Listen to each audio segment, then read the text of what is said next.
Hey yo, how's it going, guys? How we doing? Hope everybody's having a good day so far. We are going to be creating battle maps today. Yesterday we did the homebrew monsters. Today I'm going to do some battle maps, and I think tomorrow we'll go back to the monsters. Kind of iterate like that. Get a bit of everything going here on live stream.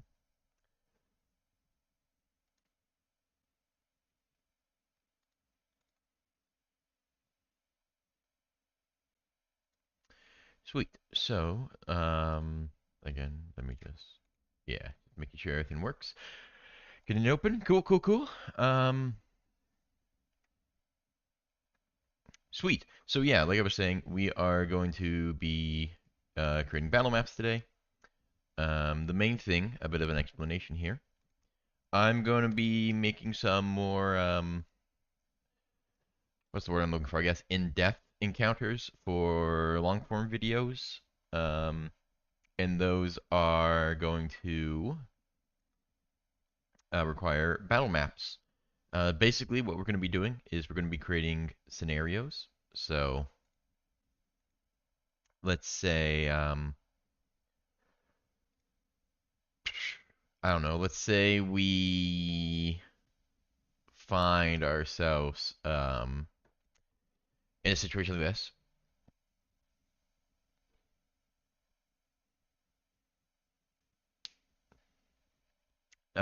Basically, what I want to do is I want to create little scenarios. So, for example, what we're going to do today is we're going to create a scenario where a bunch of goblins, or today, right now, what we're going to do is create a scenario where a bunch of goblins are leaving their hideout, and as they're leaving, they get ambushed by some wolves.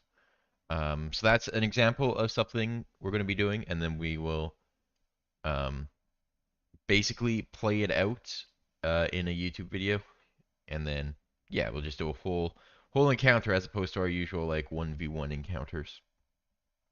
See if people like that. So yeah, that's where we're gonna start. That's what we're gonna start with. So let's get going. I already have a wolf icon, and we already have a goblin icon. It just comes in the game. Perfect. So first off, I need to make sure our grid is good. Should be 5 feet, and it does look good. Okay. So let's just add in, let's say, 4 goblins for now, just as a starting point. And then I will add in, let's say, again, we'll just throw in the wolves for now, just so they're here and we can move them around as we want. So what I should do is open D&D Beyond and make sure that we have the stats for the monsters we're working on in.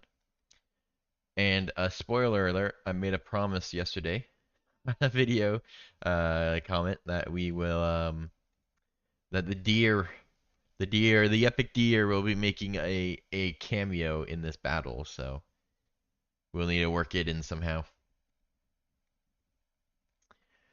Cool.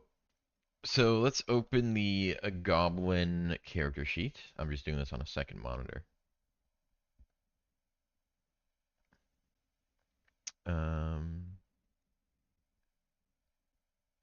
Alright, so these can be goblin minions.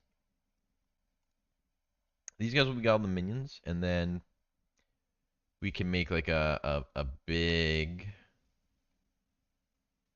like a boss goblin. For now, we'll just make it a regular goblin.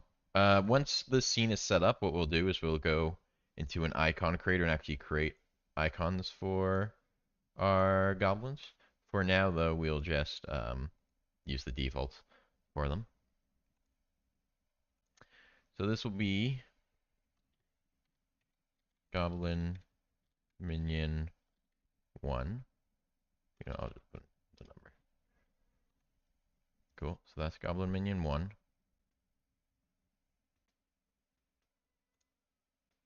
Can I...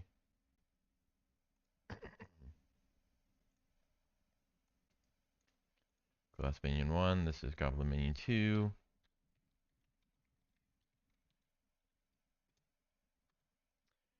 Goblin Minion 3.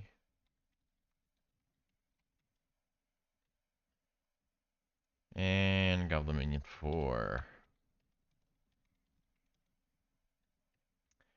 Sweet. So, this will be a Goblin boss. Um, yeah, this will be a Goblin boss.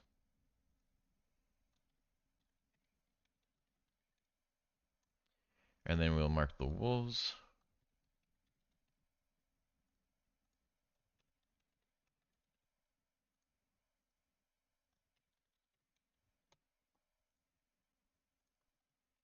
And wolf 4. So this, let me open the wolf stat block real quick, sorry. I wish I had a way to like stream my second monitor as well, like do a split screen. I should probably figure that out. I'm sure there's a way. Um, that way half my screen is the battle map, half my screen you can see like what I'm doing with the character sheets, the icon creators and stuff. I might try and figure that out after this stream. But for now, we are looking for a wolf stat block, just so we can make it fair. And I think these will just be dire wolves. I should specify that in the map. Yeah, so dire wolves are pretty strong.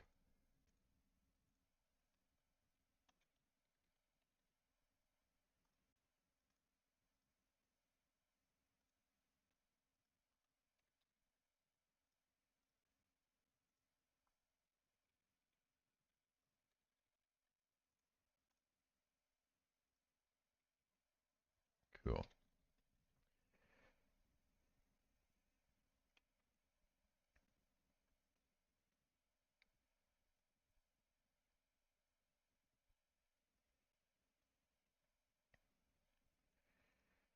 Cool, cool, cool.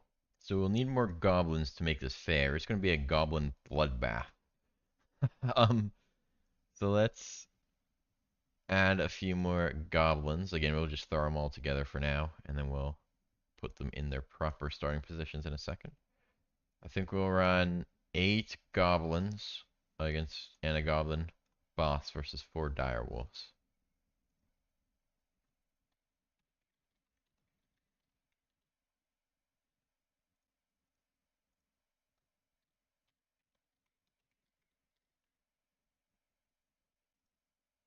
Oops. That's supposed to be 6.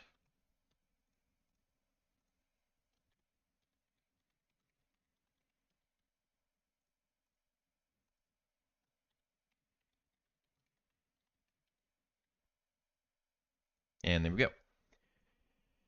Okay. So again, we'll put these goblins into position in just a second, but now they're just getting everything ready. We got our 8 goblins and the goblin leader, or goblin boss, which are going to take on the 4 direwolves. So it is going to be an absolute goblin bloodbath. They're just going to be full on trying to win by numbers. And honestly, I don't know if they have a chance. We'll see. It may just be an absolute bloodbath, or will the numbers come out on top?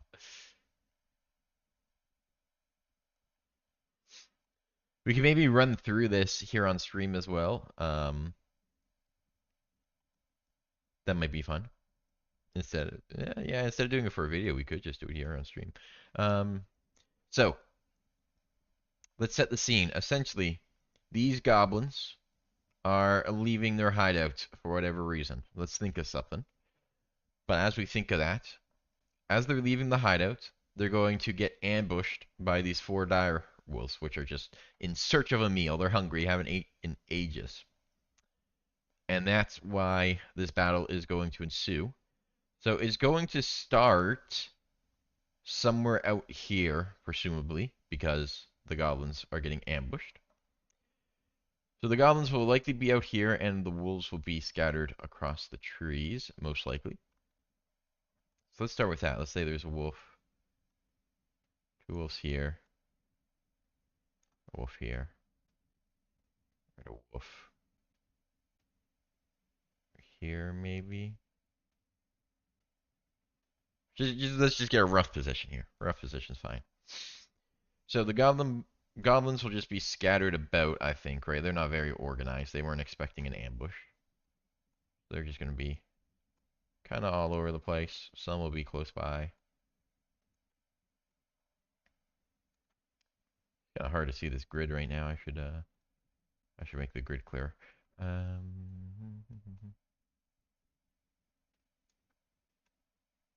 It's just like this, and then maybe this guy can be like over here.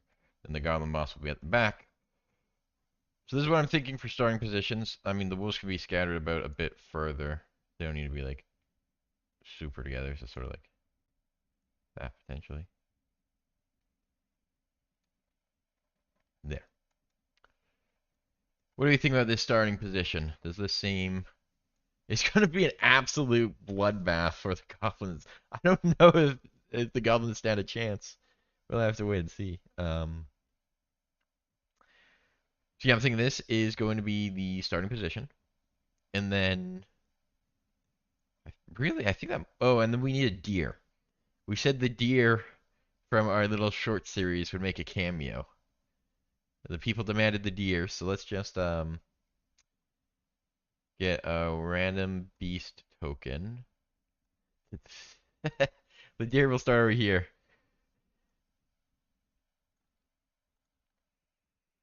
We'll call it Epic Deer.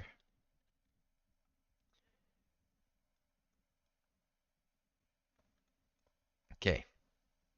Or should we do... Yeah, okay, we'll do that. This deer's gonna get absolutely slaughtered. Okay.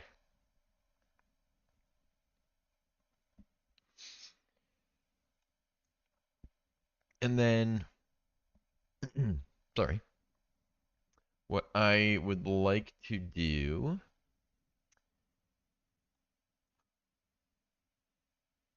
is kind of run through this real quick to see how this could potentially go. So we have Epic Deer, we have Direwolf 1, Direwolf 2, Direwolf 3, Direwolf 4. So let's go ahead and run through this, shall we? What we'll need to do. I'm trying to think of the best way I could like stream this for you guys so that you can see the rolls happening as well. Um, oopsies. Mm,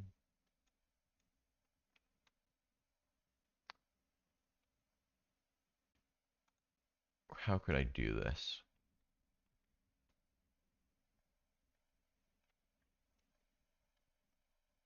You know what? For now, what I might do is I think I have a way I could split screen this. Like if I add a second window capture the um encounter tab, that might work, and then I could split screen that way. Let me set that up real quick.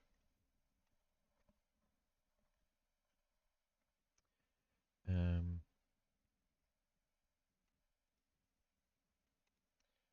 just give me 1 second as I try to do this. I've never done this before. Da, da, da,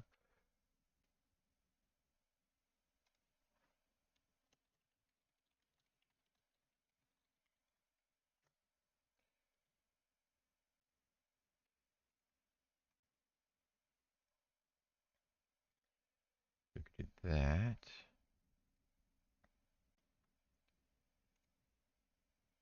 Then I could add another window capture.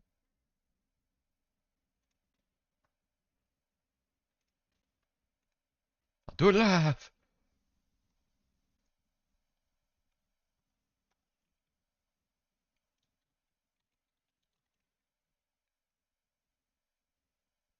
This might mess stuff up. 1 second.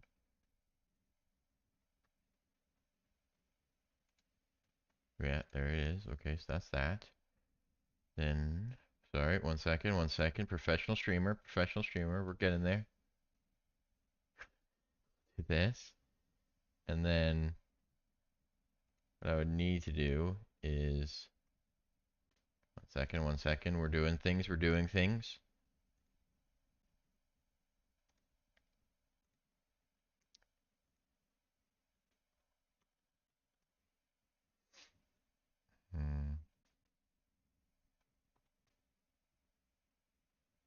this would be the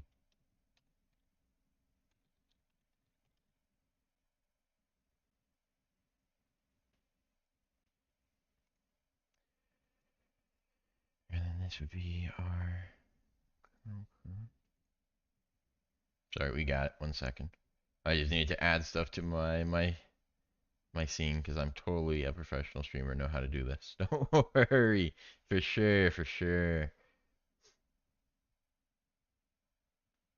Okay, so this is the Albert Rodeo. Then what I'll do is I will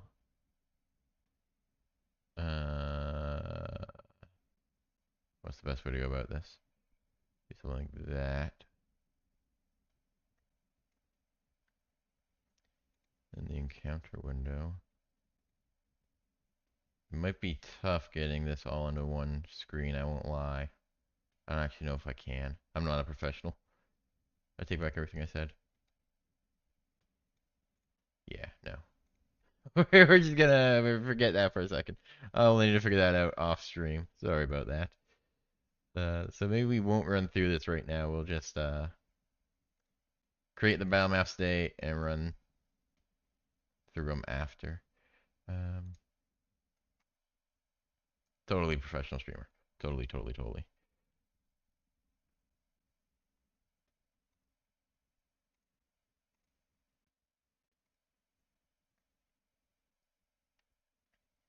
Okay.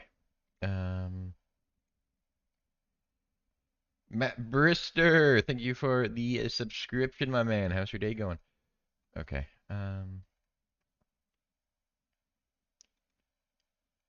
Yeah, so for now, we'll just create the battle maps as opposed to running through them. I am going to run through these 4 YouTube videos anyway, so you'll see this on a YouTube video. But yes, so basically, again, just to walk through it, I'm going to be starting a new YouTube series where we do encounters on actual battle maps like this, as opposed to just our usual 1v1s. The 1v1s aren't going anywhere. This is just going to be extra videos I occasionally do on the side.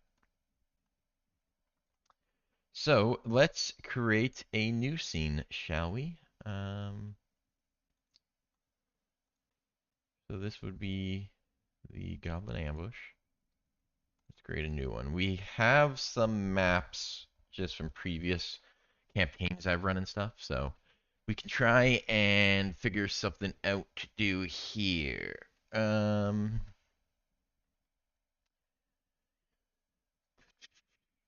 We need to think of another encounter though, right? What do we want to do? It could be regular, like it doesn't need to be monster versus monster, like it could be a party versus monsters. Um, so keep that in mind. So the question becomes, oh my goodness, sorry, I'm tired. Oh, you know what? A forest path would make for good, for some good fighting. What would fight here, though?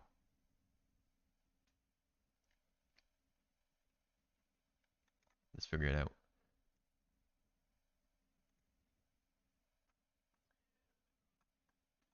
And then we'll rename it once we have an idea what we want to do with it.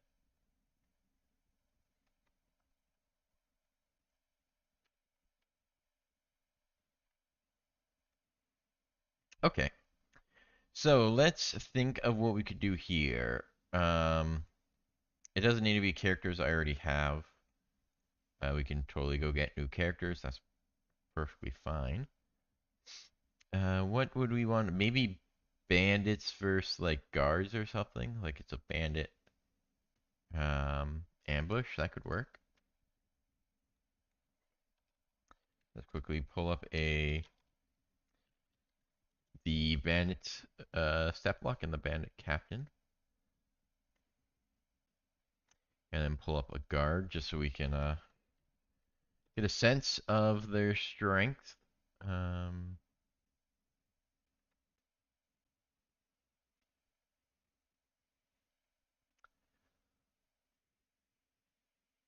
Guard. Okay, so they're pretty similar in strength. Alrighty, so let's start. We'll do. I think I already have a bandit token somewhere. Yeah, So generic bandit. Let's throw this guy in. We'll start by just throwing again for our 4 bandits in. They can just, I don't know, line up like this. We'll start with 4 bandits and 4 guards. Now, do I have a guard token already? Doesn't look like it. That's fine. We can just, for the time being, we'll just throw fighter here.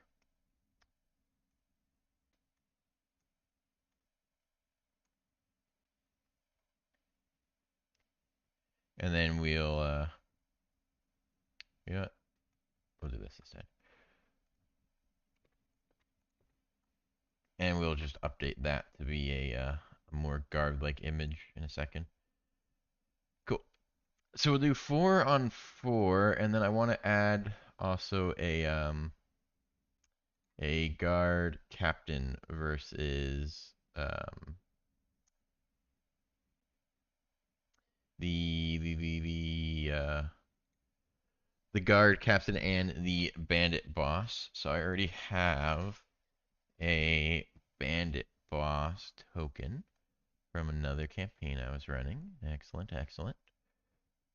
And then, I don't know, we'll just for now say this person's the guard captain. Cool, so this will be bandit 1, bandit 2, bandit 3, bandit 4, and bandit 5. And these also don't need to be like simple encounters too, I should specify.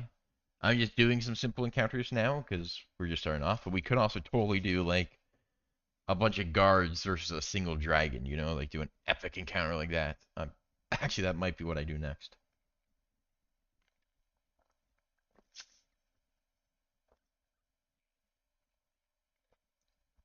Now that I say it, and this will be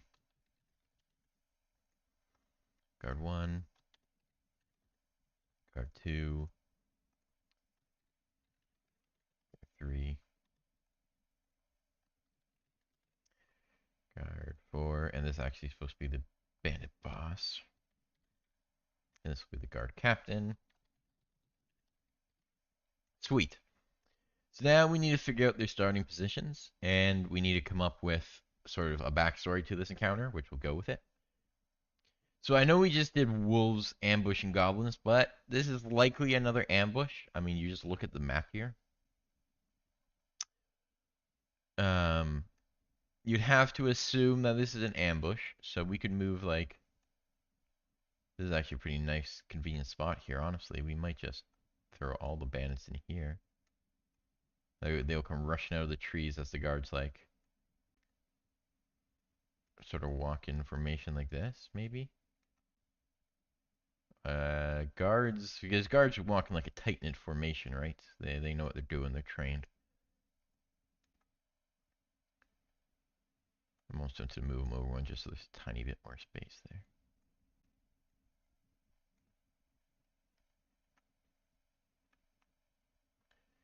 So essentially, what I'm imagining is the guards are patrolling this forest, right? They've heard rumors of bandits attacking caravans or merchants as they move through this forest path.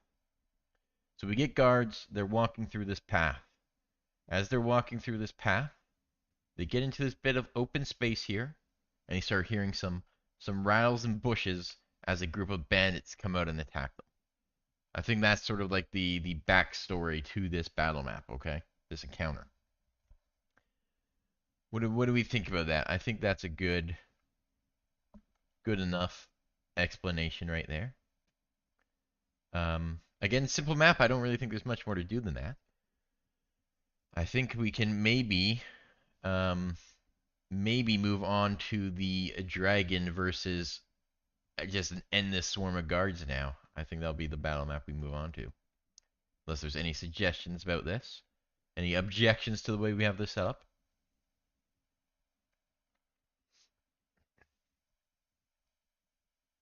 If not, then let's get started on our epic dragon battle. So, I don't know if I have a good map for a dragon battle. Let's just take a look. We might need to find a map quickly. Ooh, we could say Nightstone potentially. Hold on. Let's just see what this would look like. Because Nightstone is a destroyed city, so we could say the dragon attacked the city. Of course. Yeah, so we could say like the dragon's attacking the city, right? Because everything's messed up. This could work. This could work. No. I want to get rid of that.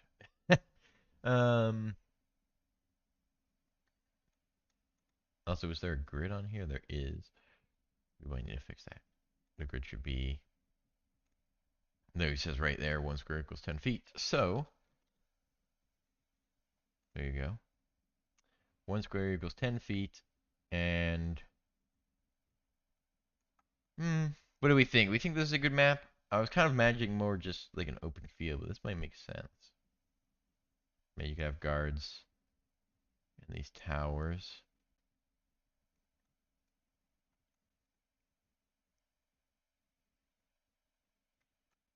Yeah, I think this makes sense. Now, we don't have a dragon token, so we'll need to make that after. But for now, again, we can just throw any random token in here. So once we finish this map, we'll go make the tokens for everything we need thus far. So the dragon, we can just throw in a beast icon. Or this the dragon icon. That works. Okay, so we got the dragon icon. Oh, we need to decide what kind of dragon we want it to be. Does anyone have preferences? Any favorite dragons?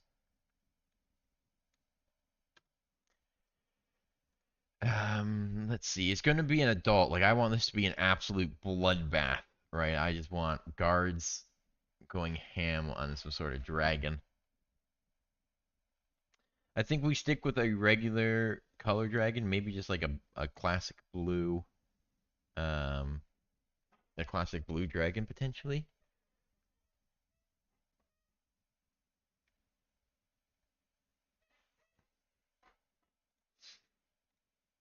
Again, if anyone has any preferences, shoot them my way. I am all ears. Blue, red, electric fire, poison is kind of like the go-to probably. Um,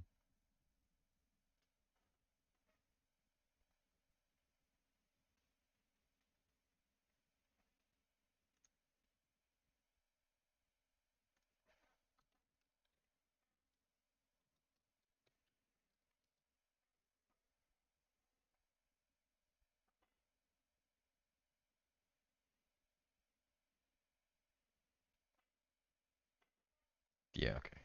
So an adult blue dragon is going to take a lot of guards to take it down, let me tell you. This will be adult blue dragon.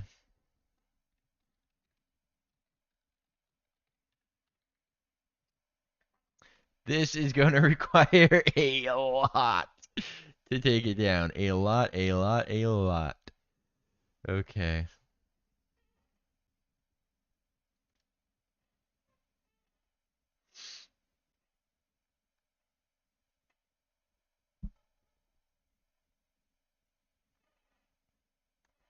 Um, so we'll start off by throwing in guards. We'll use the same token as before.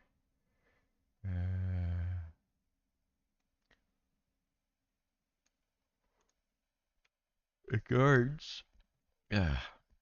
Guards should have some sort of ranged weapon, right? Only a spear. We can give them. We could give them a ranged weapon.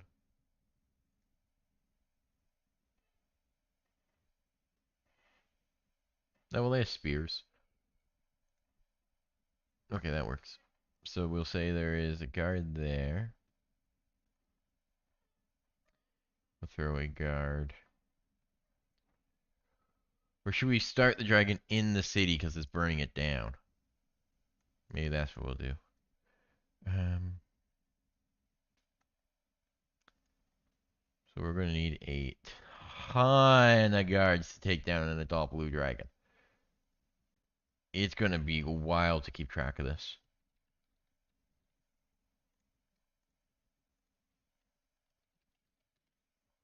Or, instead of regular guards, I'm just thinking out loud here. What if we do um, guard captains and we say like it was the dragon was being tracked, right? The dragon was being tracked by, I don't know, whatever kingdom we come up with that controls this place. And they sent a group of their finest guards to deal with the dragon. That might be better. It'll be like a hot. Ooh, I like that actually. Unless there's any objections, I think that's what I'm going to do. Well, I can still use the same icon.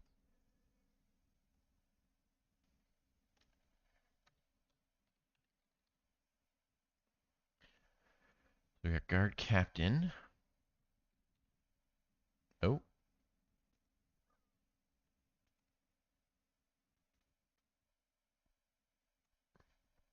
How many guard captains do we think it would take? We'll just throw our thing in right now. We'll position them after. So guard captain 1, 2. We'll start with 4.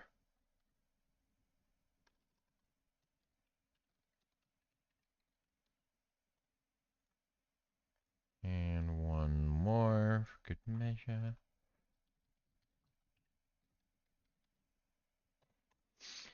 Perfect. So a guard captain has 18 AC, 75 HP. It has multi-attack. And it can do up to 24 damage per attack. This would be a close battle, I think. Thing is, the blue dragon obviously gets legendary actions. His lightning breath would be good.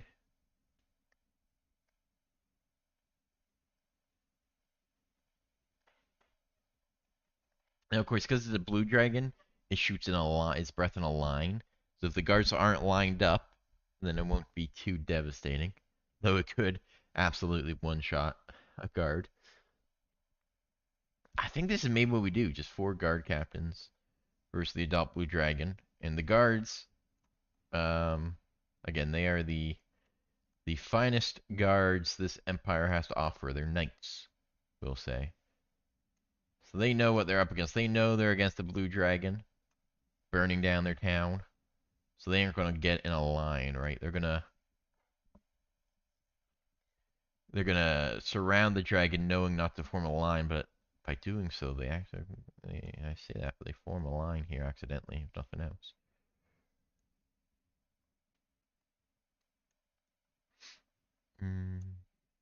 So we'll just sort of scatter the guards a bit more here, like so. Oh, let's get back a bit.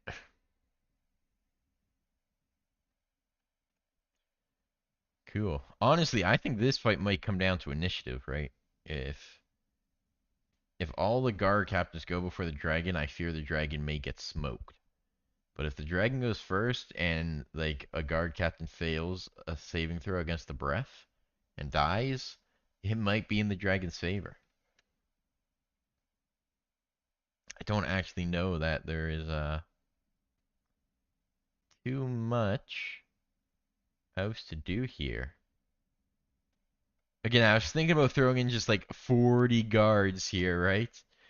And having like 40 regular guards try to take on an adult dragon. But then I thought of the logistics of that. And rolling 40 like initiatives or like 40 attack die would just be absurd, right? We'd have to do like combined, so like all the guards get 1 initiative roll. and like one attack roll, that would just defeat the fun, or the video would be like 2 hours long. One or the other. Um, Either way, I don't think that'd be very fun.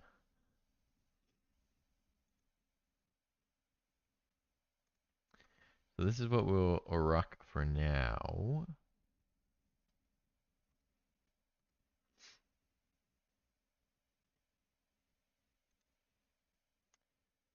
Sweet. So the question now becomes, um, we got 3 battle maps. Do we want to switch over to potentially doing some more homebrew monsters instead of battle maps?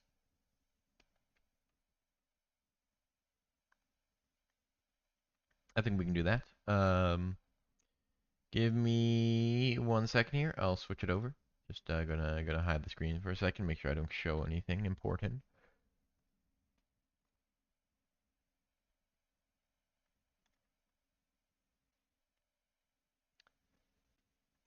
Cool.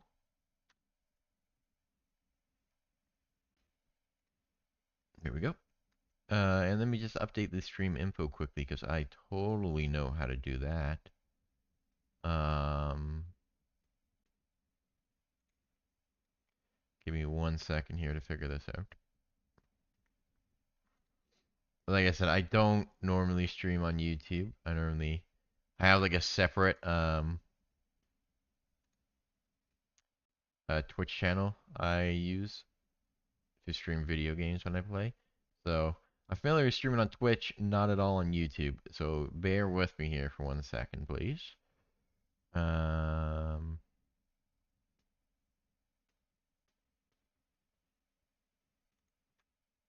Sweet, I think we got it.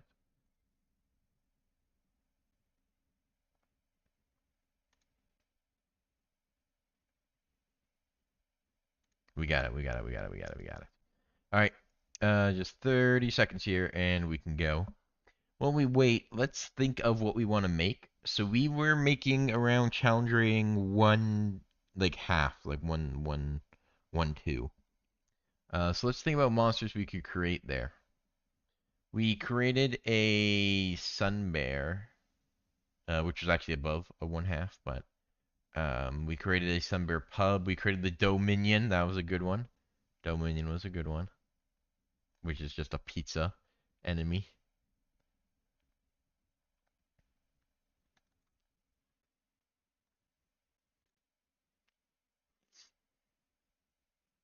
What are we thinking?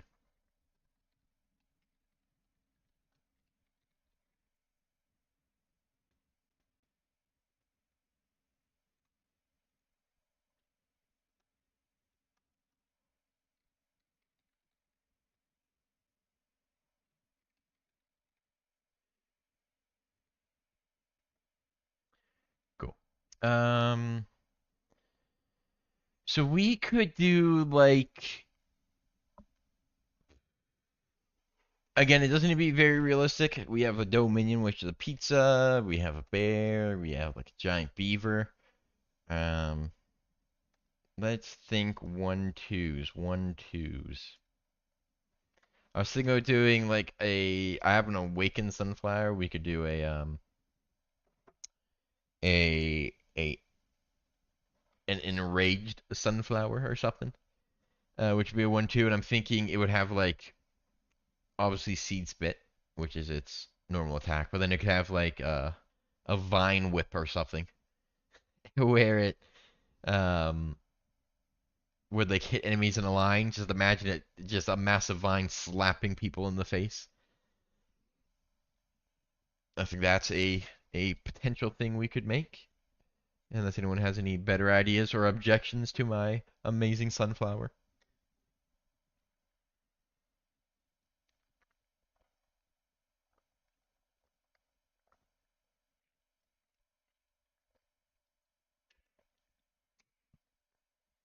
All right, let's do that then.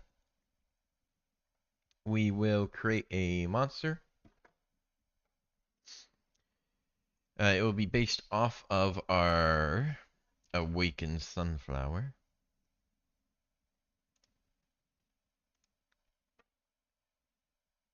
And this will be, or do we call it like a giant, maybe a giant awakened sunflower or a giant enraged sunflower? Do a giant enraged sunflower. So, um, this is going to be medium. Think like a human-sized sunflower, okay? That's going to be able to spit seeds at you and just absolutely slap your face with its vines. I think that is a cool idea. This is going to be a 1-2. Um, so seed spit, same as the regular sunflower, we'll just make it more powerful. I think we'll give it a +4 to hit.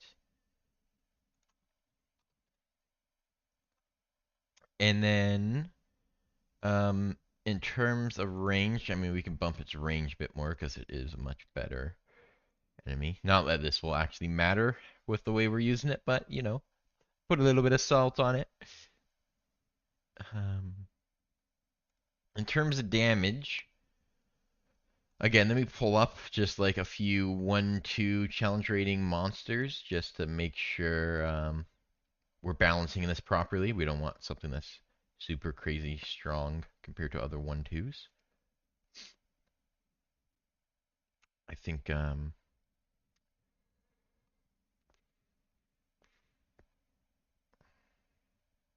me pull up like a bear. A bear is just a good example of a 1-2, I think.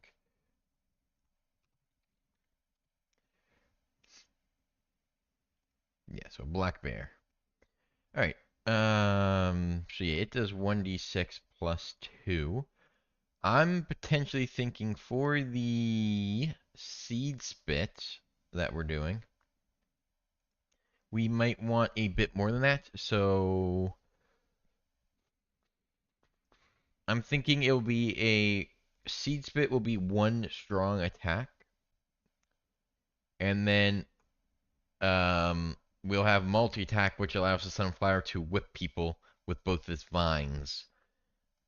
So seed spit will be a single attack. It will be a 1d8 plus 2.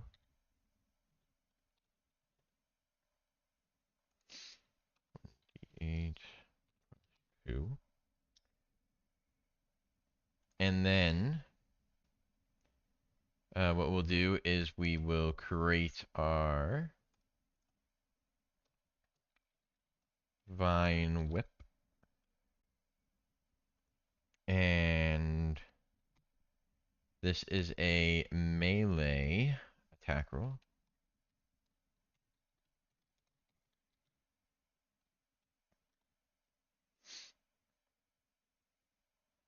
And we'll just drag all this in. And change it as needed. Let's make sure it's not italic. Good. So rollable, what do we think for this to hit? I'm thinking +4 is fair. Sure. And this will be weaker because it's going to be its multi-attack. I'm thinking, oops, 1d6 plus 1 potentially. 1d6 plus 1.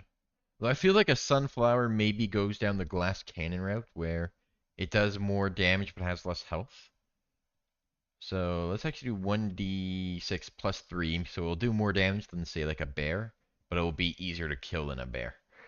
So 1d6 plus 3 to hit. Roll action, not seed spit. It is vine whip.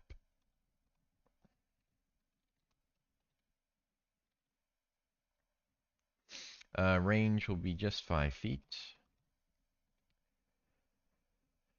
Roll action, vine whip, rollable. Range 5 feet. Hit 2. No, we need to adjust the average. The average hit, 1d6 plus 3, 9. We'll put 4 because you round down. This would be 5 as well. 1d6 plus 3. I feel like we might need to increase the damage of Seed Spit now, though, with this new glass cannon route, because I don't know why you'd ever use Seed Spit over Vine Whip, besides the fact that it's ranged, actually. I guess that gives it a little bit of an edge. Cool. This needs to be Vine Whip.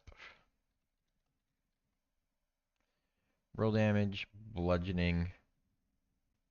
I mean, it wouldn't. I guess this would be slashing.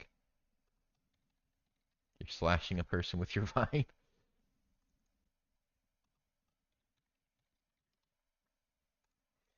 Cool, and then we need to specify that it has multi-attack.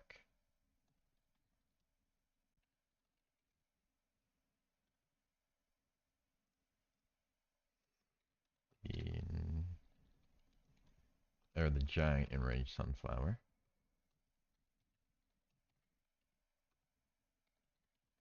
The giant enraged sunflower makes 2 vine whip attacks. Sweet. So let's save that before something happens and we lose it. Then we can go through the attributes and whatnot here in a second. Page not found. Oh, don't do this to me. Please say it's saved. Oh no. Please. Please.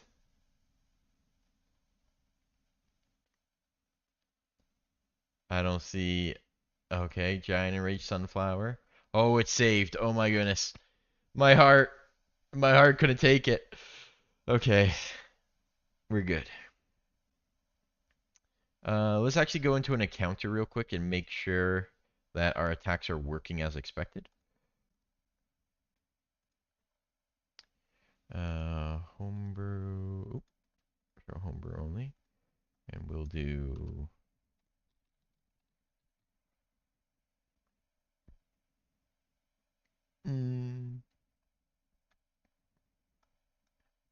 A giant enraged. There it is, our 1-2. So now, if we run this encounter, so, of course, we're going to have to change its AC and health and whatnot still, but let's just look at the attacks. So Seed Spit should be a +4, so that should be 15, good. We should do 1d8 +2 for 10, perfect. We rolled an 8, perfect, perfect. Vine Whip should also be a +4 for now. So 18, that's working. And this should be +3, so 5, it's working. Cool. So our attacks are working. We can move on to just setting its attributes and whatnot now.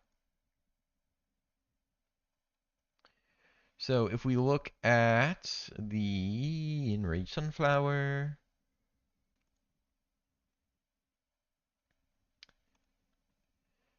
All right.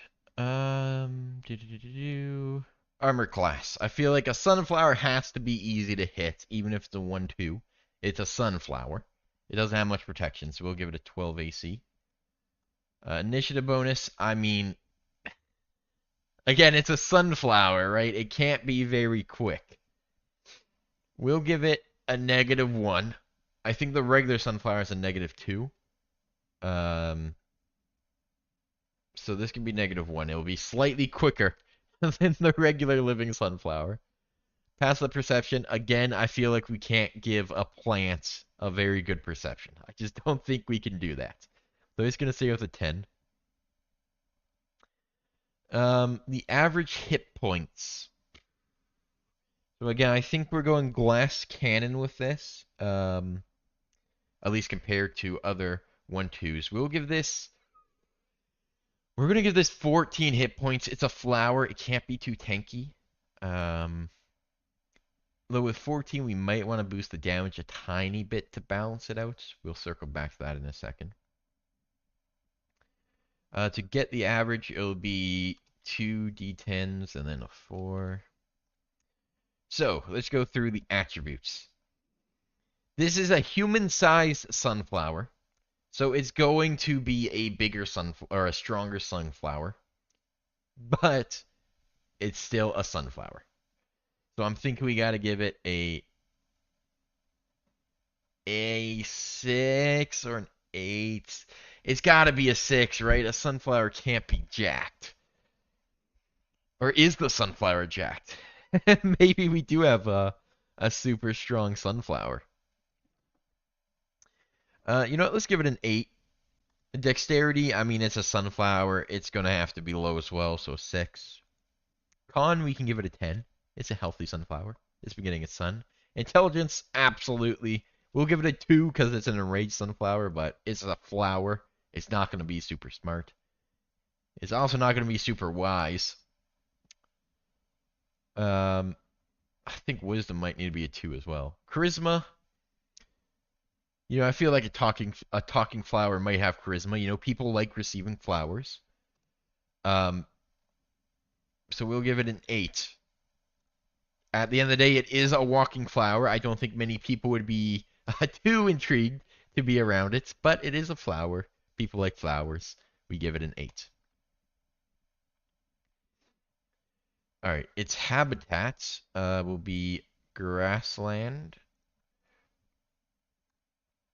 and that is it. Now, do we want to give it any special abilities? Assuming that saves fine. And we'll also bump this up to 20 walk speed, just so it's a bit quicker than the normal sunflower.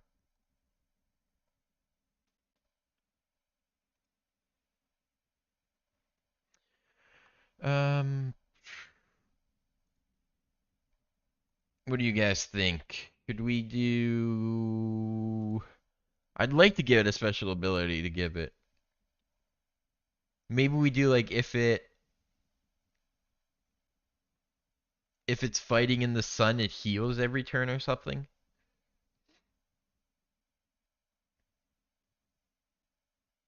Something like that. Um, it doesn't need an ability. Like if we can't come up with a good one, we don't have to force the ability upon the sunflower, but it would be nice to give it an ability.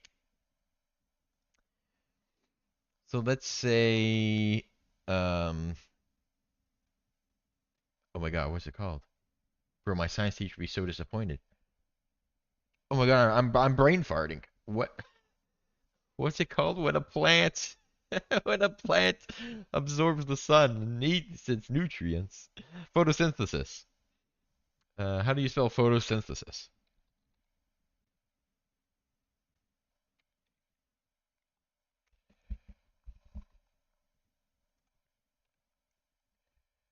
So we'll give it photosynthesis.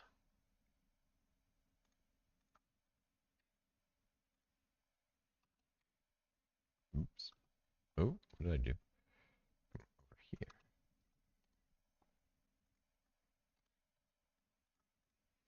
Okay.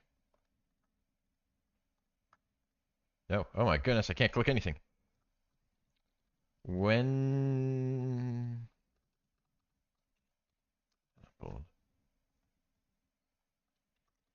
at the start of its turn,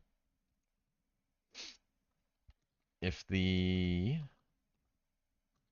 giant enraged sunflower is exposed to direct sunlight, it regains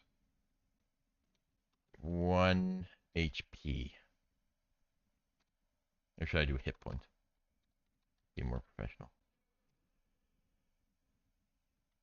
What do we think? We think that's a fair ability, a cool ability? It's nothing strong, it's just 1 HP, but it could be the difference in a battle against like a bear or something.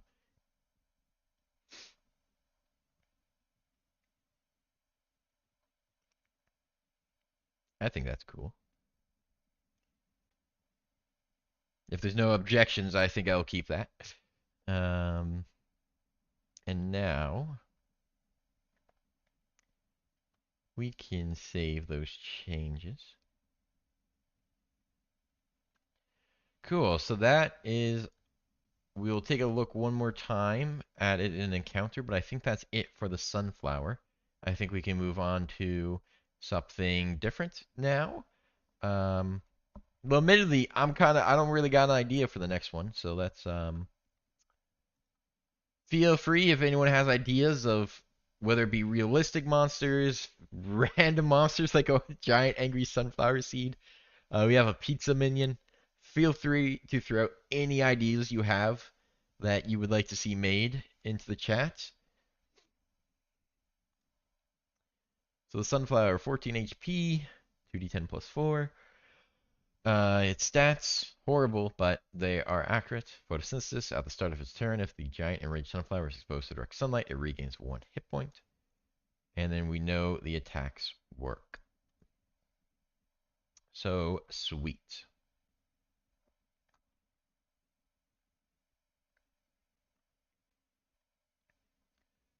Should photosynthesis allow bonus health, though? No, that might be too strong. Well, maybe not.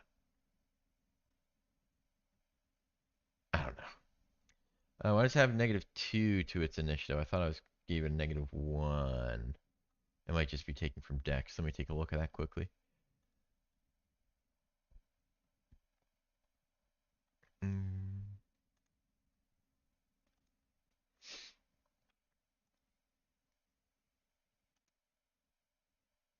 Let me see what we're working with here.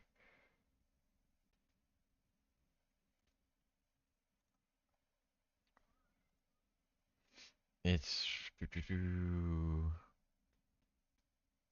initiative bonus. If left blank, defaults the monster.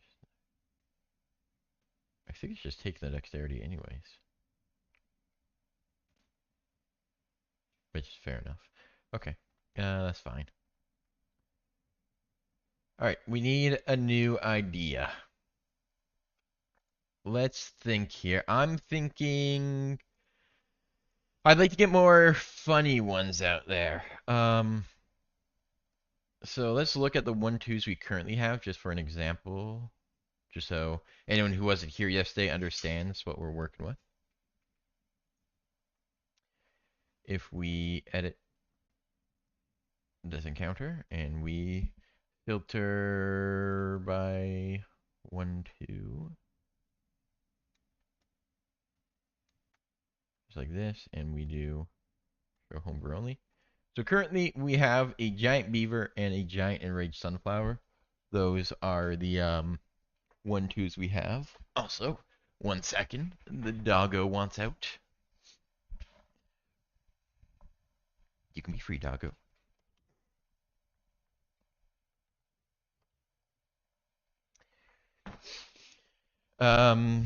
So again, we could do something realistic like a giant beaver, or we could do something completely outlandish like a giant enraged sunflower.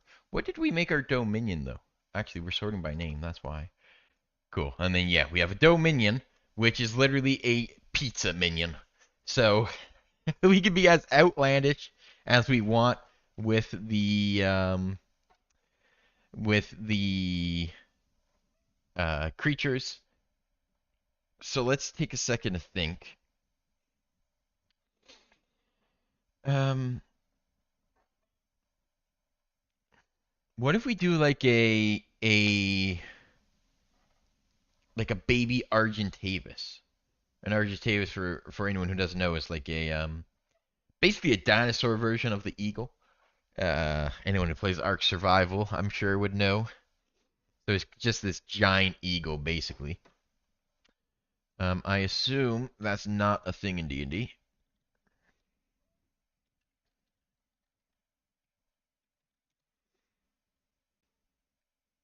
Yeah, no, we're good. Now the question is, how does one spell Argentavis?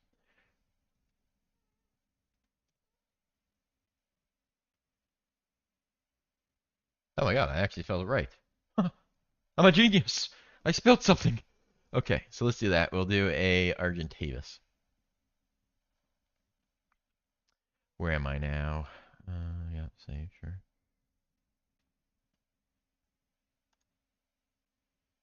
What? There we go. My homebrew creations.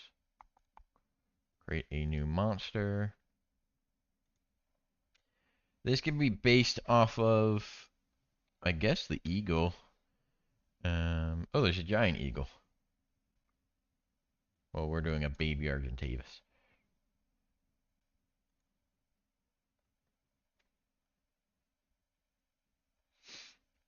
So this would be baby Argentavis, version 1.0.0. A beast. It would be It's a baby, but it'd still be medium because these birds, when they're adults, are big birds, right? Like they're bigger than humans. Um, right? Think like dinosaur bird.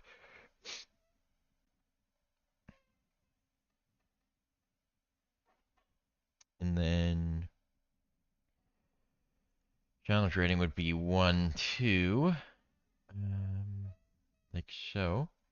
So yeah, it would also have a talents attack. Um, I don't think this is gonna have a multi attack, so we'll just make it have one strong attack to make up for it. +4 to hit is fine for now.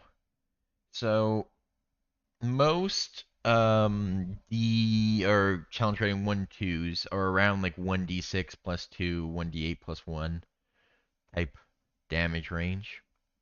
I'm thinking, but they also have multi attacks, so I'm thinking for this one, since it's just a singular attack, or what if we do instead of hmm instead of a singular attack, what if we do a a beak attack or like a peck attack, and then a talus attack as a multi attack, and then that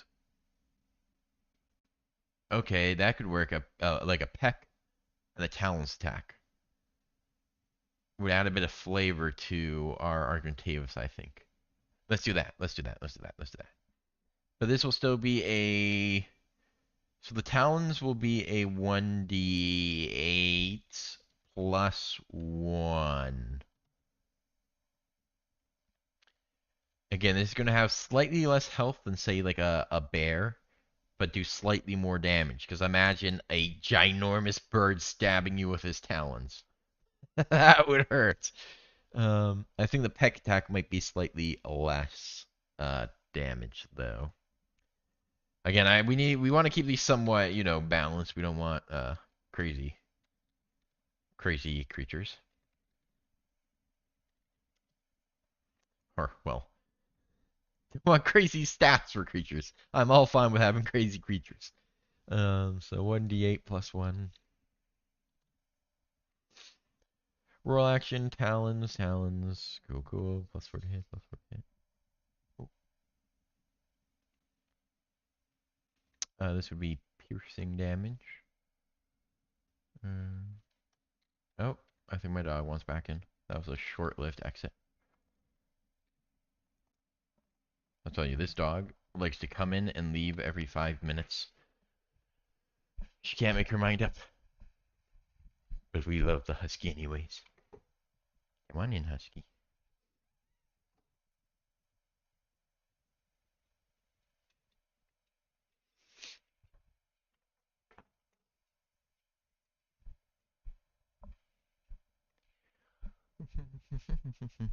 We're doing renovations to our house right now. Like we're getting some flooring done, and uh, one of my dogs, the husky, which you guys see, is just absolutely petrified of the noises, which is why she comes and hides in here with me, and then she gets confident when it goes quiet for a bit to leave. Then they make noise again, and she comes back. So I feel bad. We can't leave her out there. We gotta get her. Um, cool. And then we'll do a new attack, which will be a peck. This is another melee attack. I mean, it's basically just going to be this with different attributes.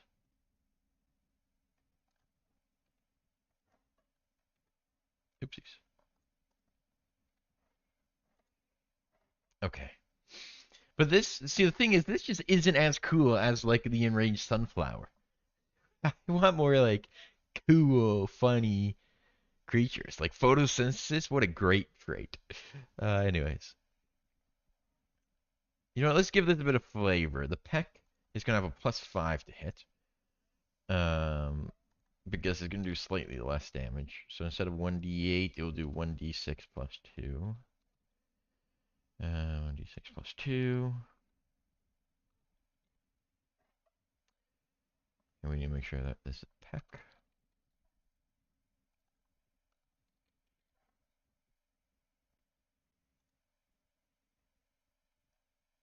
Yeah, piercing, piercing. Cool, cool, cool, cool, cool, cool, cool, cool.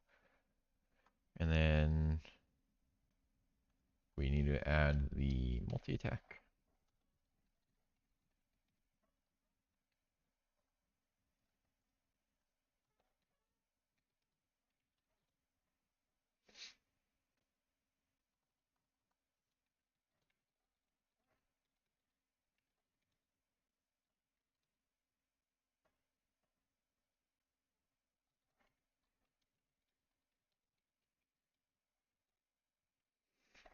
There we go. And save this before we lose it all. I would hate for that to happen.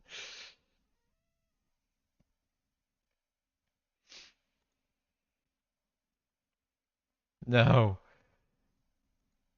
This happened last time. It's still saved, so I think we were still good. Yeah, we're good. Okay. So we can quickly go into an encounter, make sure it is working as expected. Got our baby Architavis.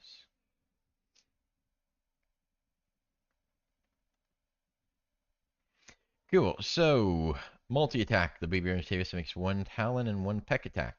This should be a +4. Ooh, natural 20 for 24.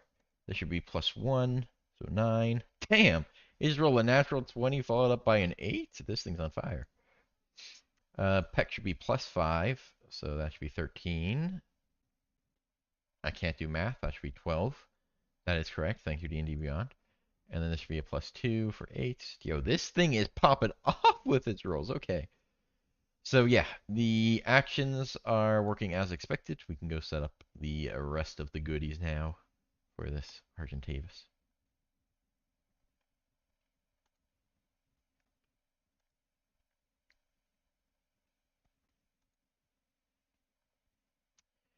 Let's see here. Armor class. So it is just a bird, right? I feel like birds can't be the most incredibly difficult thing to hit in the world.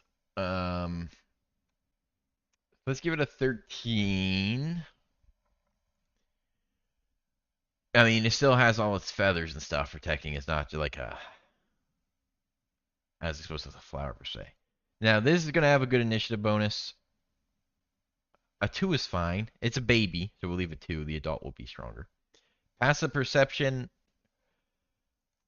I almost want to make it 18. I mean, it's basically just a giant eagle. That's what an Argentavis is. Um, Average hit points, we'll say 16. We'll do 2d10s plus 6. Or what if we just do 3d10s plus 1? If anyone actually wants to roll for the health. In terms of strength, it's a bird. It's not going to be the strongest thing in the world. And it's a baby, so I do think a 6 is fine. Dexterity, it's a baby, so I'll give it 16. The adult will probably get 18. Con, I think 12 is fair. Intelligence, a bird it's a pretty smart bird. I mean, it's still an animal. It's not gonna be the smartest thing ever, but it's definitely not a 2. Wisdom, I mean, again, it's a baby, so we'll give it an 8. Charisma, I mean, it's not like it's the ugliest creature in the world. I'm sure some people would like to have it as a pet. And it's a baby. Ooh, babies would have good charisma. But again, it's still an animal and it doesn't speak. It's not like it's going up and saying, "Hey, how's your day going?" We'll give it a 6. In terms of habitat, I think it can kind of just live anywhere it wants. Besides a desert, really.